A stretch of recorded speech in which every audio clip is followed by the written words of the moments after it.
I started writing actually very young. I started writing when this thing happened to my eyes. When I was about 16 at school, I had this violent attack of keratitis, which I had to leave school because I became practically blind, and I had to learn Braille and to continue my education with tutors. And during that time I learned to use a typewriter. It was the only way I could write. And then I started to write. I actually wrote a whole novel at that period, which I never subsequently read. And this has disappeared. I rather regret that it has disappeared, because I would be interested to know what it was like now. It was a sort of romantic... it wasn't very romantic. It was a sort of rather bitter novel about a young man's relationship with two different types of women, as I remember it. I discovered that I liked writing, that I had a certain gift for it. And I had, of course, before I went blind, intended to become a doctor. I presume if I had gone on with that, I would have gone into medical research, because I don't think I would have been a very good practicing doctor, but I might have been a fairly good medical researcher. But why wouldn't you have been any good at medical practice? I would have been good enough in sort of personal relationships, which I think are tremendously important in a good doctor. I mean, I was diffident and shy and awkward then. I think I've slightly improved with age. But I don't know that I would have been very good. But I think I would always been very interested in the research part of the thing. But anyhow, I couldn't go on with that kind of scientific career, because I couldn't use a microscope or do any of the necessary work in the laboratory. So that this determined my choice of a career, but I had to go into something else. And then I discovered that I could write, and that I did like writing. And from that time on, I always wrote a good deal. I wrote when I was an undergraduate. I wrote a lot of verse in those days. And then I also wrote a certain amount of prose. And I did publish my first prose book when was it? I think about 1920, I think, the first book of stories that I wrote. How did you come to publish? Did you already know publishers, or did you write them? Well, I'd published a certain amount of verse in periodicals. I published two little volumes of verse with Blackwell at Oxford, and a certain amount had been published, as I say, in papers like The Nation and in art journals of different kinds.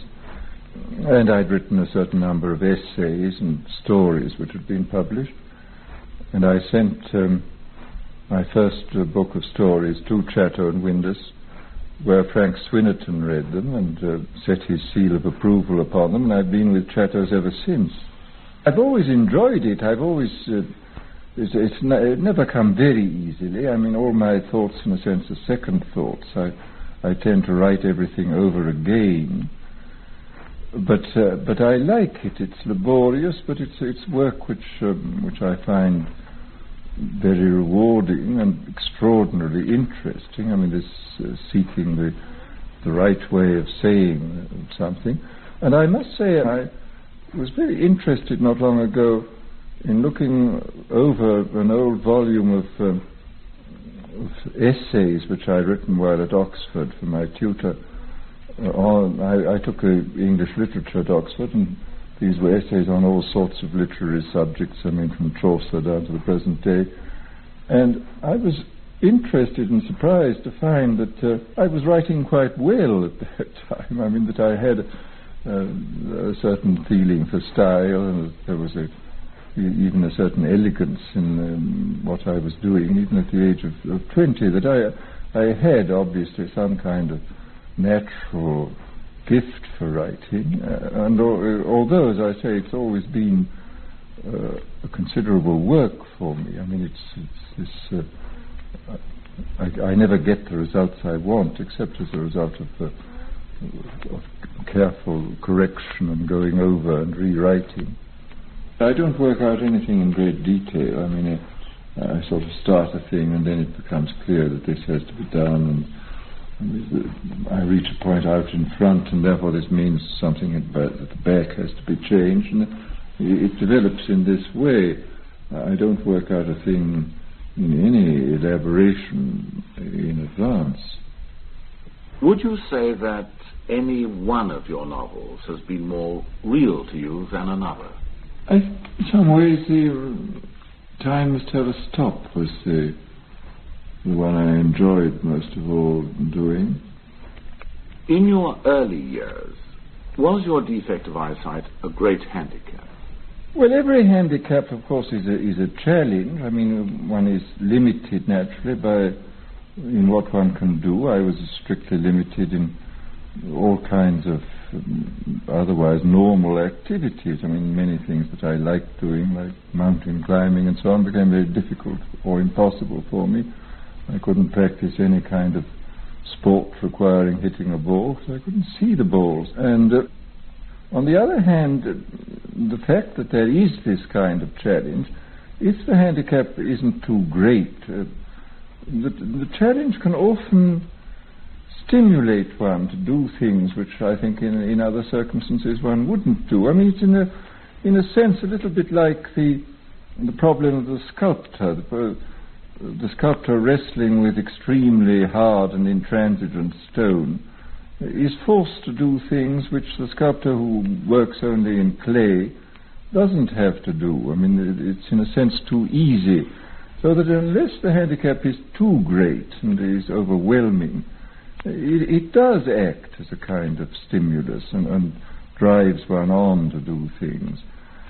I did read a great deal, and I'm extremely astonished at how much I was able to read, because at the beginning, for about 2 years after this thing came upon me when I was 16, I couldn't read at all. As I say, I had to learn Braille, and I had to have tutors who read to me, and then little by little I was able to read with it. But I did all my reading while I was at Oxford with a powerful magnifying glass, which I must say I'm amazed that I got through as much as I did.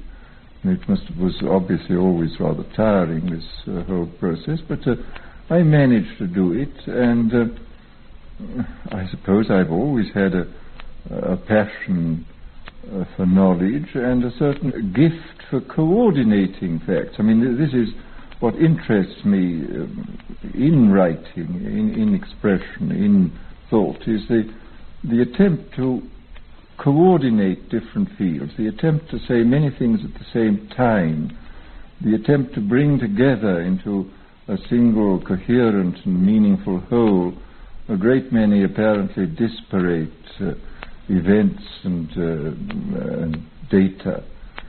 This has been the ideal of writing that I've always had, and I think I have a certain gift for it. And this is what interests me. And sometimes I go too far. I get carried away and try to put in too much, and I require then to go back and simplify and cut things out. But I've always, I really don't like the very bare, bald, classical style, because it's much, to my mind, hopelessly oversimplified and therefore not true. I mean, life in its reality is incredibly complex and very, very subtle, and therefore I would think that any form of art which is as simplified, say, as the French tragedy of the 17th century, is intrinsically an inferior art. I mean, maybe very, very elegant and beautiful, but if you can impose order upon a much more complex mass of material, as Shakespeare was able to do, this seems to me intrinsically a superior form of art. And I would say this is true of any kind of art. I mean, isn't this the distinction in the pictorial arts between what is technically known as fine art and the crafts? The crafts are extremely simple forms. I mean, the form of pottery is exceedingly simple, and it can be incredibly beautiful. But at the same time, is it as high a form of art as a great composition where enormous numbers of elements, both formal and literary in the widest sense and emotional, are brought together and harmonized in a great composition? I would feel unquestionably that the great composition which brings together and harmonizes many elements is intrinsically a higher form of art than the simple, elegant, so-called classical form. After all, life is immensely complex. Why pretend that it isn't? I mean, and why not attempt, with a sufficient background of knowledge and information, to make some kind of synthesis, some kind of meaningful pattern of a large extent of information? I find this kind of new criticism unspeakably boring. I mean, it seems to me so barren, and it's this hideous jargon they've invented. I don't know what it's all about. It just bores me absolutely stiff, this whole thing. It seems to me so trivial in many respects. Although I think probably some of this work has to be done, this kind of very elaborate and meticulous linguistic work is probably useful, but to regard it as the sort of be-all and end-all of criticism seems to me absolutely absurd.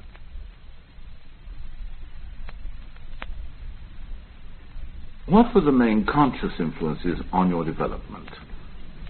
If you were asked, who would you say influenced you most in your youth? After I went blind, I mean, I had a succession of tutors, one of whom was President Sir George Clark, who was what is he called? Is he called the president or the principal of Oriel? Or was he Oriel? I think so. The 17th century historian. He was very remarkable. He was a contemporary of my second brother, who subsequently died at Oxford, and he'd just sort of come down from Oxford, and he tutored me, and I certainly got a great deal out of him. He was extremely well-read and highly civilized young man. And then, up at Oxford, I happened to have a very good tutor in English literature, who was unfortunately killed in the war, Tiddy. Then after that, I had this extraordinary fortune to meet a great many of the ablest people of my time. I mean, all the Bloomsbury people like Maynard Keynes and Clive Bell and Vanessa and Virginia Woolf, Russell I met then, and D.H. Lawrence.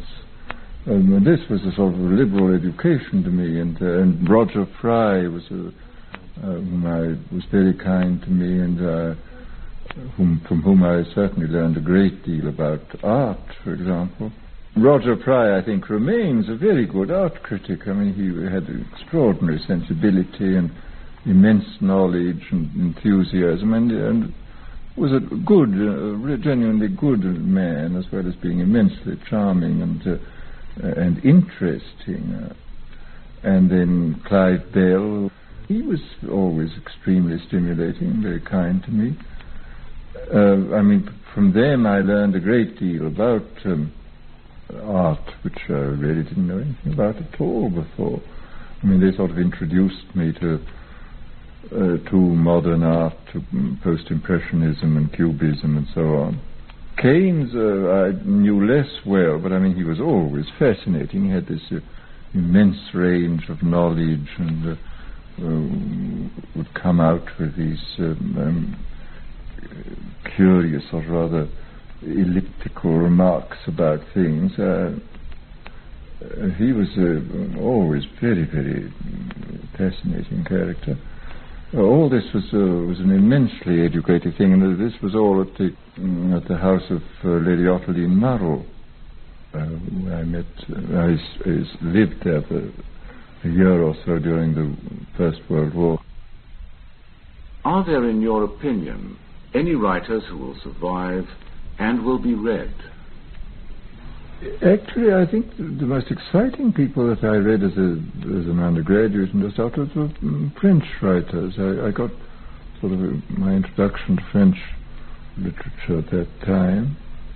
I mean, I read Proust when he first came out in 1914, Du Côté de chez Swann. Then I read the French poets then. Mallarmé made an immense impression upon me, and still does. I'm still very fond of him. And Rimbaud made an immense impression on me then. No one author has had very great influence over me. I mean, I get things out of all reasonably good authors, and even out of some bad authors that I read. I used to get a lot out of Proust. I reread some of it the other day and was rather disappointed. I don't know why. I mean, it didn't seem to me that I read the last volume, the Temps Retrouvé. It seemed to me curiously remote and unbelievable and unreal. And even the first volume, which I read part of the other day, passages which I thought were very beautiful in the early days, I didn't get very much out of. I don't know why. It's very strange, because it moved me immensely when it first appeared. I must read it again and have another look at it. Well, I think some of Hemingway's stories are very remarkable, the short stories. And I haven't read the more recent books, which I understand are not particularly good. Nor have I read the more recent Faulkner's. But I liked some of the early books, Soldier's Pay and Light in August and Sanctuary. But I confess I haven't read anything recently. Joyce, it seemed to think that words were omnipotent. I mean, they are not omnipotent. He was a very strange man. I used to see him sometimes in Paris. This extraordinary, what may be called his magic view of words. I mean, the sort of, I shall never forget sitting next to him once at dinner and mentioning to him, which I thought would have given him pleasure, and it did, that I had just been rereading the Odyssey. And his immediate response was, he said, "Now, do you realize what the derivation of Odysseus, the name Odysseus is?" I said, "No, I don't." And he said, "Well, it really comes from the two words Udais, meaning nobody, and Zeus, meaning God. And that Odysseus is really a symbol of creation of man out of nothing." Well, I mean, this is exactly the sort of etymology which would have been made by Albertus Magnus in the 13th century. I mean, it had absolutely no relation, of course, to anything which we would regard as realistic etymology, but this completely satisfied Joyce's mind, and this curious sort of magic approach to words as having some sort of intrinsic value apart from their references was a very characteristic thing in him. Ulysses is obviously a very extraordinary book. I mean, I don't exactly know why he wrote it, because I mean, a great deal of Ulysses seems to me to be taken up with showing the large number of methods in which novels cannot be written. I suppose it's a great book. To me, it remains a little bit too static, the whole character of Bloom. I mean, there are splendid passages. I don't think it's a success as a whole. What is the relationship of the artist to his time?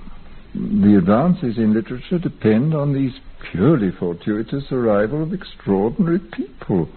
I mean, nobody could conceivably have foreseen Shakespeare. I mean, nothing preceding Shakespeare really indicated what this man would be. Nothing in Russian literature really indicated that Tolstoy would come along. I don't know. I mean, after the event, one would, by stretching the imagination a little and stretching the facts, one maybe find John the Baptists and precursors of various kinds, but are they really precursors? Do they really say anything? I don't know. I mean, I have this curious feeling that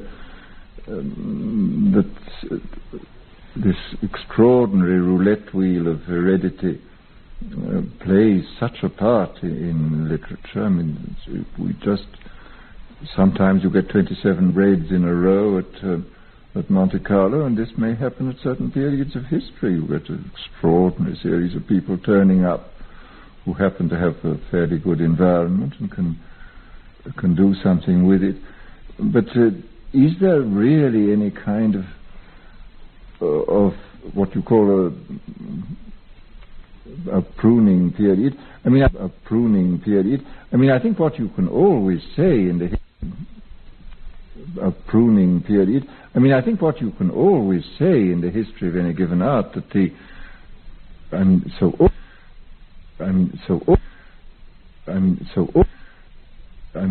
often you see that the development of an art form is due not to external circumstances at all, but is due to the internal logic of the arts.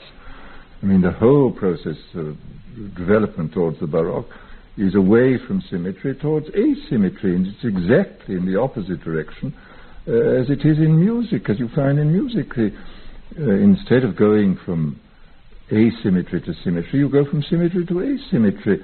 And in either case, it is the logic, the internal logic of the particular art which dictates the development of the form, and not any external circumstances. I mean, if you look at the external circumstances in which these people live, look at a man like Schütz, for example.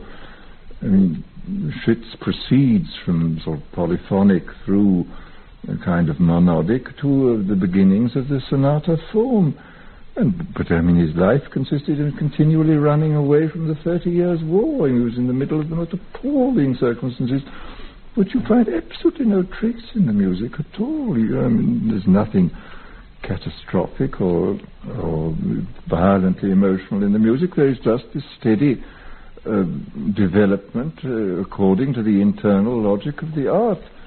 And here again, I mean, one is left wondering what on earth exactly is the relation between art and life. I don't know. I mean, it's much less clear than some critics maintain that it is. I mean, there's other factors. I mean, this internal logic of the art is of immense importance in the whole history of artistic development, and may have very little to do with the external events. And similarly, the peculiar temperament and physique of the artist also has an enormous part to play, and has again very little to do with the external events around him. A good many novels seem to me to have singularly little reference to it. I mean, you go find a lot of novels which are solely dealing with personal relationships in a rather narrow world. And again, you certainly find a great deal of evidence of the art forms developing not in relationship to the external world, but in relationship to their own internal logic.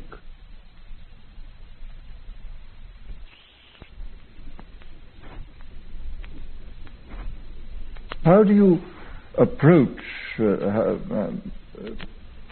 general ideas? I mean, is the best way of expounding general ideas to expound them in abstract terms, which is, of course, the philosophical method, or should one try to write one's philosophy through the medium of individual case histories? This is what I have more and more tried to do. I mean, for example, in the three historical pieces I've ever written, these were essentially attempts to express general, in the widest sense, philosophical ideas in terms of particular case histories. I mean, there's this book I wrote about Father Joseph, the Grey Eminence, the book I wrote about the Devils of Loudun, and then this long essay I wrote on Maine de Biron. I would like very much to find another good sort of biographical historical episode, such as I dealt with in the Grey Eminence and the Devils of Loudun. That turned up, years and years ago I read the account in Michelet's book La Sorcière of the Loudun case, and was interested, and incidentally found when I came to look into the documents that it was extremely inaccurate. This great historian was very slapdash about the way he handled his account of the case. Well, then I thought no more about it for many years, and then quite by chance I picked up in a second-hand bookshop the 19th century reprint in a limited edition of the autobiography of the Prioress and one of Surin's autobiographical things, and the late 17th century book by Aubin which is an account of the whole episode. And reading those, I was so fascinated. There was such extraordinary material there that I began collecting it and found that in fact I don't think any historical episode has ever had so much documentation. There are autobiographical statements by the Prioress, by Father Surin, great many letters. All the exorcisms were taken down in shorthand. Great many of them are printed, and of course a vast number still remain unprinted, but probably I never read any of the unprinted material because I just can't manage those things. But I don't think they would have contributed anything because most of the exorcisms were very like one another, so that a reasonable cross-section of them probably represented the whole fairly clearly. Then there were a great many accounts by outsiders who come to look at the possessions. It became one of the sort of popular tourist resorts in 17th century Europe, and people went from all over the continent to see these nuns rolling about on the floor and screaming obscenities. It was obviously the greatest fun.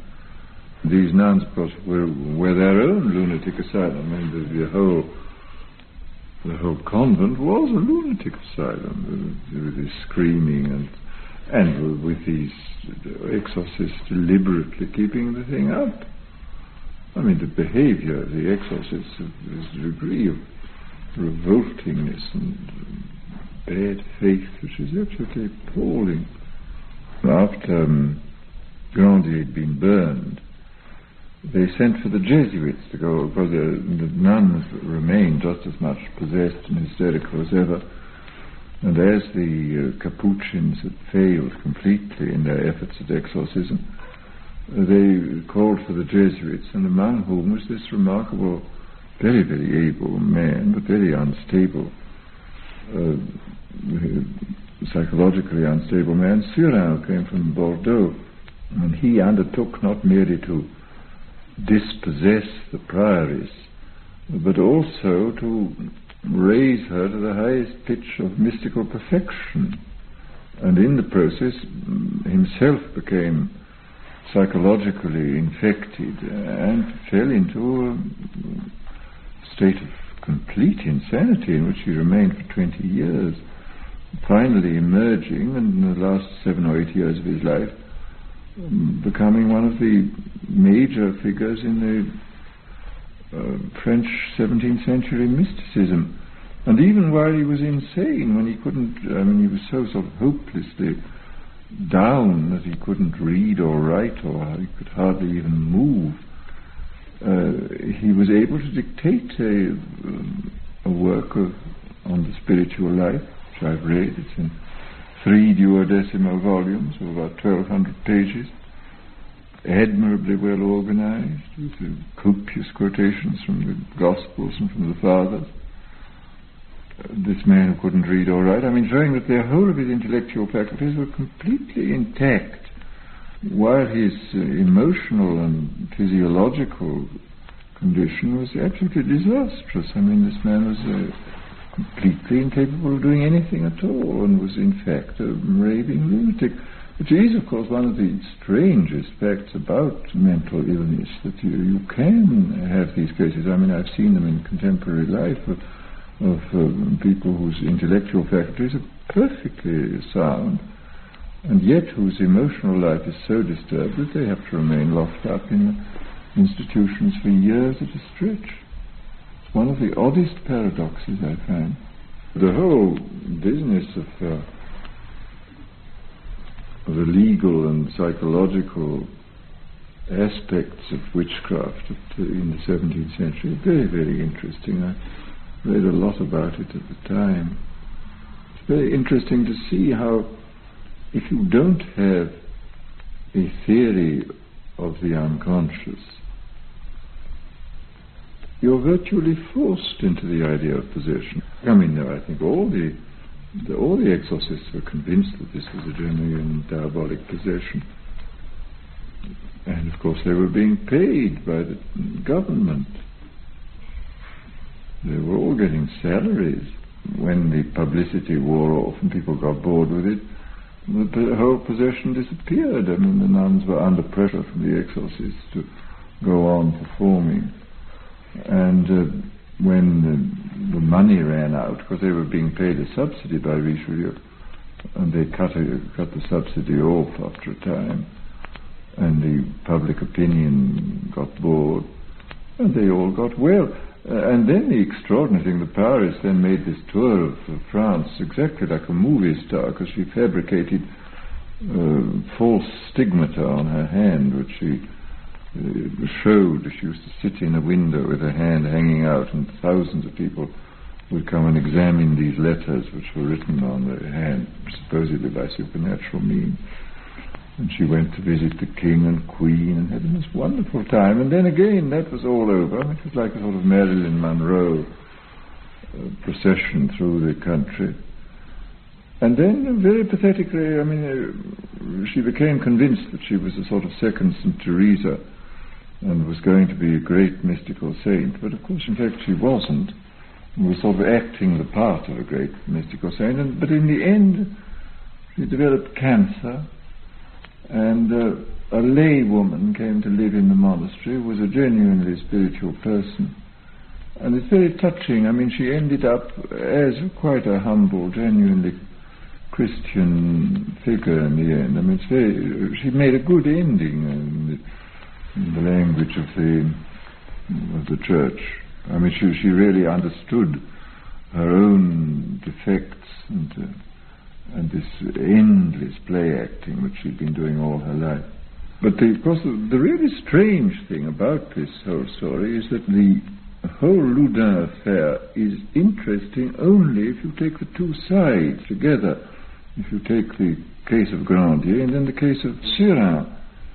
Between them, the two episodes describe the religious life on every level, from the most horrible to the most sublime. I mean, the whole gamut of religious life is set forth in a kind of parabolic form in these two episodes. Now, the really extraordinary thing is that, as far as I know, I was the first person to bring these two episodes together in a single volume.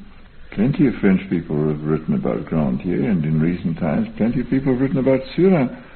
But nobody has thought fit to put the two cases together in a single volume and illustrate this fantastic spectrum of the religious life, from the most revolting through the most equivocal to the most sublime. I mean, this is the whole sort of message of this extraordinary episode, that religion is infinitely ambivalent. I mean, that it has these wonderful sides to it and these appalling sides to it.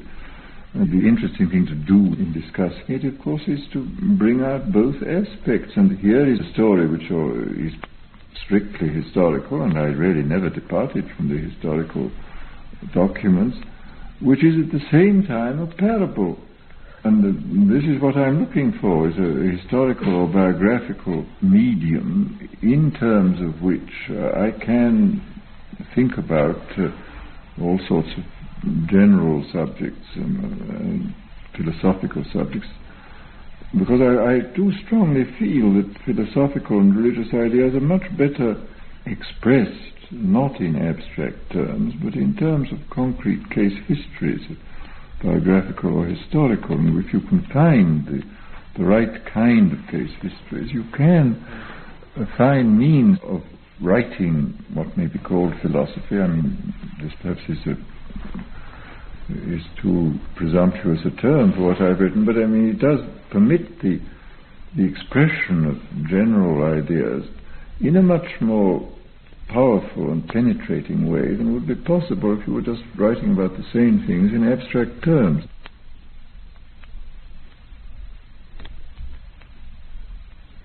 Why did you come to settle down in California? I went to California not intending to stay indefinitely. I went first of all to stay with Frida Lawrence in her ranch in New Mexico, and then went on to California to see some friends there. And I had this idea of going on to India after that, because I had a sort of vague invitation to lecture there. But then I found someone who could help me with my vision, which was rapidly going downhill at the time. And I took this sort of course in visual re-education, which helped me a great deal. And then the war broke out. Then my first wife, who was still alive, and showed signs of TB, and we had to go and live in a very dry climate in the desert. And then I found the climate suited me very well, and the general inertia kept me there. And I guess I find it very satisfactory. I see better in a bright climate than in a dark one, and I feel better in a warm climate than in a cold one. You lectured a good deal in American universities.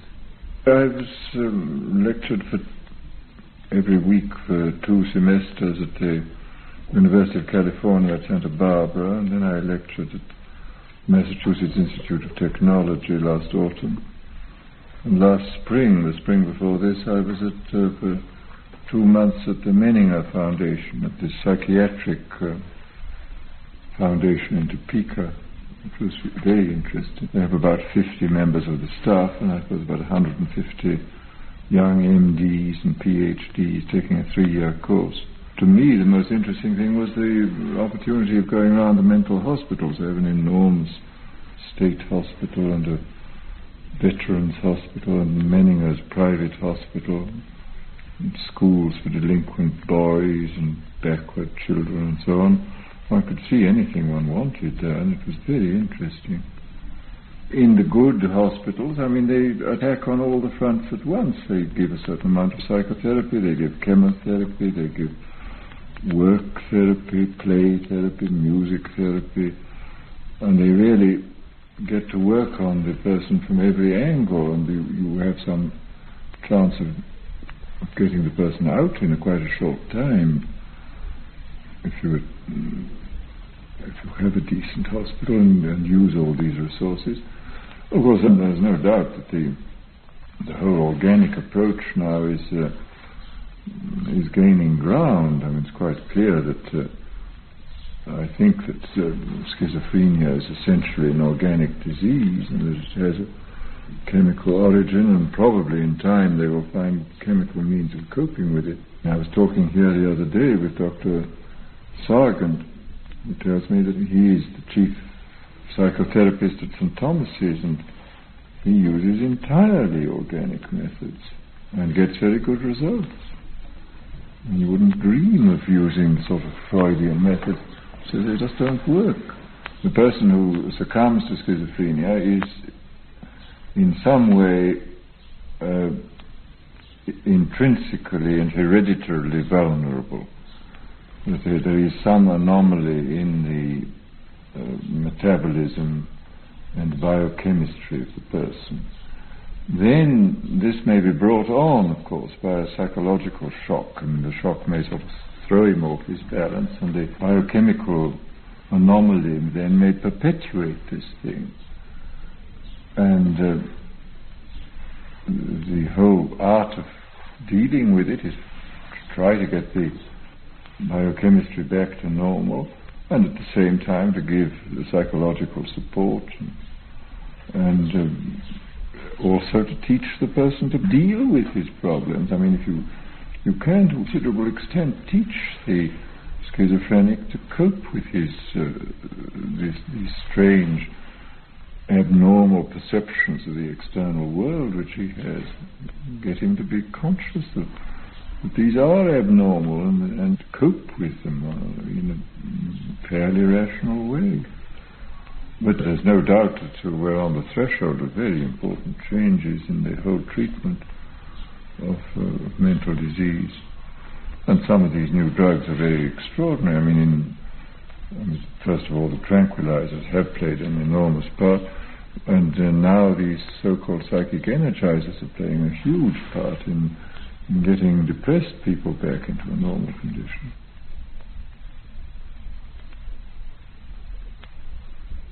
How often have you taken mescaline yourself? I've taken mescaline twice, and lysergic acid about 5 times, I suppose. I would like to take it about once a year, I think. But one doesn't. Most people that I know take it have no desire to sort of fool with it and take it constantly. I mean, the thing, you take it too seriously to behave in this way towards it. You wouldn't want to wallow in it. I mean, you need a good deal of time to digest this, I think. I mean, I don't know. Most people I know feel it don't have any special desire to go on taking it. I mean, they would like to take it every 6 months or every year or something of that kind. But I still have to meet one who wants to take it constantly. But isn't it a condition one would want to be in all the time? You couldn't be in it all the time, because it is, so to say, beyond the level of biological efficiency. The world becomes so extraordinary and so absorbing that you couldn't cross the street without considerable risk of being run over. And you wouldn't want to do anything else, because just experiencing this thing is so extraordinary. Is the effect the same on everyone?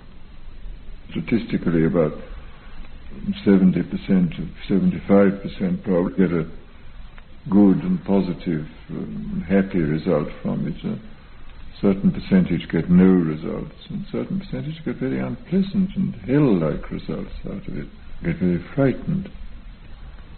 Mine were always positive.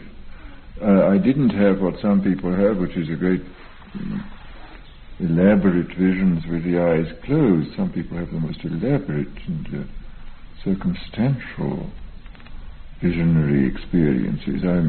With the eyes closed, I merely see sort of living geometry, but never any of these great landscapes and figures and architectures which some people see. Do you sit, or do you move about? You spend a lot of time sitting quietly, looking at things, and getting these sort of strange metaphysical insights into the world. Is it a habit-forming drug? In most cases, it has no more hangover than 2 cocktails, and some people feel actually much better the next day. It's being used to some extent in therapy. There's a man here called Sanderson who uses it a lot. There are several people in America. In Canada, several groups have had very, very good results with alcoholism using LSD. And there's a new drug now, the psilocybin, which is derived from the Mexican mushroom, which is the same effect but doesn't last quite so long. And that is being used in France therapeutically with some success. When you take a capsule of 400 milligrams, and the lysergic acid, you take this incredibly small dose of 100 gamma, which is 100 millionths of a gram, a 10,000th of a gram, 10th of a milligram, which is a homeopathic dose. It's perfectly extraordinary that it should have an effect. And in fact, it has an effect long after all traces of it have gone out of the body. It has an effect by triggering some, nobody knows exactly what. It probably inhibits one of the 27 enzymes which control the functioning of the brain. Either inhibits one or stimulates one, and I don't think anybody quite knows what it does. But the intensity of the experience is entirely unlike any ordinary experience. But on the other hand, it quite obviously resembles spontaneous experiences certain artists and religious people have unquestionably had. it's an immense intensification of the world, the transfiguration of the external world into incredible beauty and significance. It's also beyond this kind of aesthetic experience. There may be other experiences, a sense of solidarity with the universe, solidarity with other people. This, understanding of such phrases as you read in the book of Job, yea, though he slay me, yet will I trust in him. This becomes quite comprehensible. This thing opens the door to these experiences, which can be of immense value to people if they choose to make use of them. If they don't choose to, I mean, this is what the Catholics call a gratuitous grace. It doesn't guarantee salvation, or it is not sufficient and it's not necessary salvation, but if it can be collaborated with and used in an intelligent way, it can be immense help to people. The sense that in spite of everything, which of course is the ultimate, I suppose, the ultimate mystical conviction, in spite of pain, in spite of death, in spite of horror, the universe is in some mysterious sense all right, capital A, capital R.